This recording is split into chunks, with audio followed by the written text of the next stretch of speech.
Hi guys, today I want to talk about the awesomeness of Japanese magazines. Japanese magazines known as zashi appeared in the Meiji period, and at that time they covered intellectual topics. They were aimed at educated readers, as in a select few rather than everybody. During the Taisho period, magazines began to focus on topics more people could relate to, like everyday life and gossip. Around this time, illustrations were replaced by photography.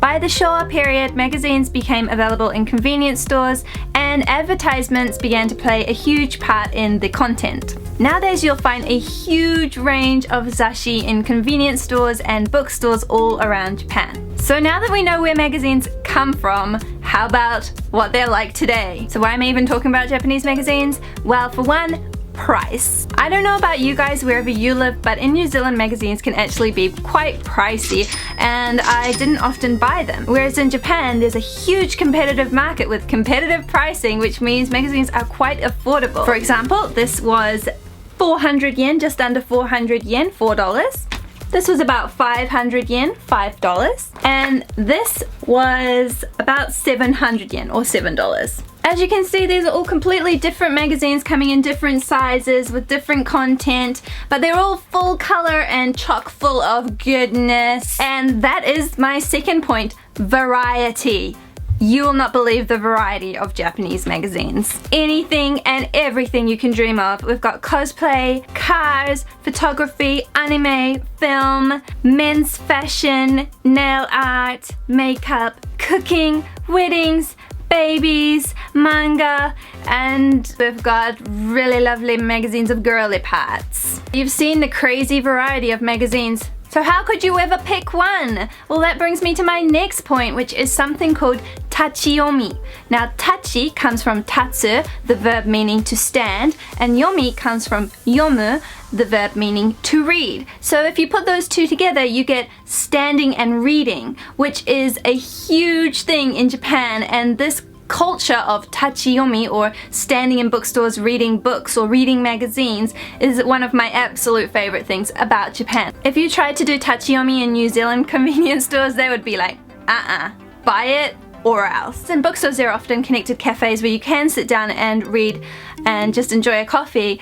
In Japan you can just walk into pretty much any bookstore and check out what's on sale, which is amazing. Now, convenience stores will often put rubber bands around the magazine so that you cannot open them up and see what is inside. There are also sometimes sealed sections if the contents is a bit risque, but most bookstores, even if the magazines are wrapped up for whatever reason, will provide a mihon, example copy, which is basically just a copy of the magazine for you to peruse. This makes it super easy to find the right magazine for you, and it's also a great way to spend time if you're waiting for someone.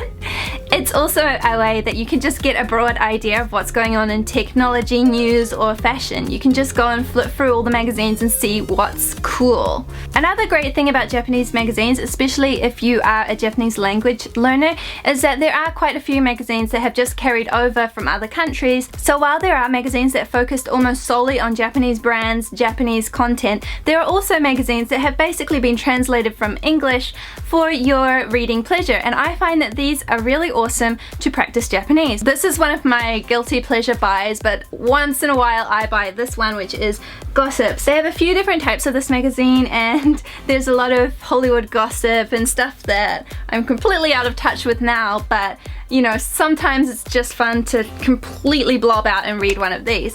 And the great thing is it can also help you to study Japanese because there's a bit of English in here too. So you get an idea of what the articles are about by the English title, and then you can kind of put it together. If you don't understand a word, you can look it up. So it really does help. This one has a lot more English mixed in than Our Girl, but you can definitely pick up some lingo from this. It's really good if you want to know specific words for makeup and fashion and basically, you know, anything like that, because you can really pick up a lot from reading these. It helps your reading and it's fun. And basically, since there is a magazine for everything, you'll probably be able to find something that really interests you and can help you study at the same time.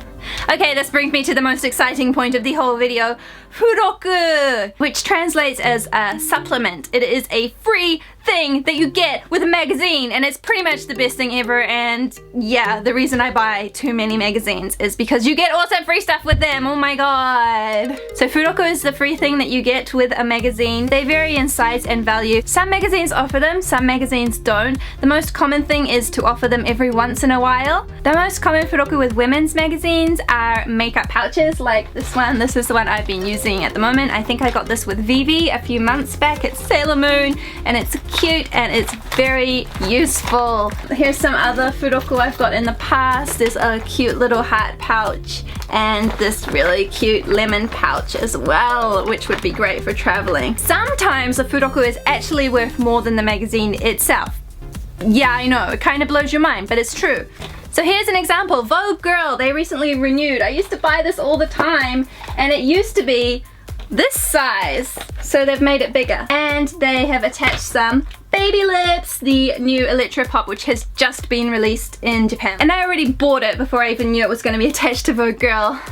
Yeah, but I bought this for 600 yen before tax, so that's about $6, which I thought was a tiny bit pricey. Whereas you can get this one attached to Vogue Girl, and altogether it's 580 yen. It costs less than it would cost to buy this by itself. Like, and you get a magazine. It's awesome. This month's Owl Girl, not this one, this is like from a month before, but this month's Owl Girl comes with a lipstick. Like, wow, and it's under 500 yen. This month's No, it comes with a Marc Jacobs pouch. Daisy Dream by Marc Jacobs. No is one of the oldest running women's fashion magazines in Japan, and it tends to have a lot of neo-gyaru fashion, so scissors are always good. This is what it looks like. It's obviously pretty good quality right here. And you could use this as a makeup pouch or possibly even a pencil case maybe. Yes! And sometimes inside you get a supplementary magazine. This one shows you how to get a small face, which is something that Japan is really into. And Jippa or Zipper has Nora on the cover this month, so I had to get it to show you guys. And this one comes with a pouch as well. Another thing about magazines in Japan, especially the fashion ones, is they tend to have kind of models attached to them, so like the same models will appear throughout the different issues of the magazine, and they really encapsulate the look that the magazine is going for. So this month's Zipper, oh that's so cute. This packaging is adorable. Zipper is a Harajuku fashion magazine pretty much. They have a lot of Harajuku stuff in it, which I really enjoy because I love Harajuku fashion. Ooh!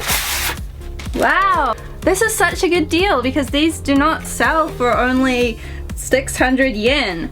Awesome for autumn, so cute. And you get Nora on the cover. Japanese magazines tend to be quite instructional. They often have step-by-step guides of how to achieve certain looks. I can't really show you the inside because it is copyright, but if you're interested in Japanese magazines, I totally encourage you to check them out. As you can see, the magazines are quite large and a little bit bulky to carry around, so one of the really cool trends recently is they've been making two versions of some magazines. So you'll have the full-size version and then you'll have an identical mini-sized version, which is really awesome because I like to read magazines on the train, don't know about you guys, and you can really just pop it into your handbag so easily.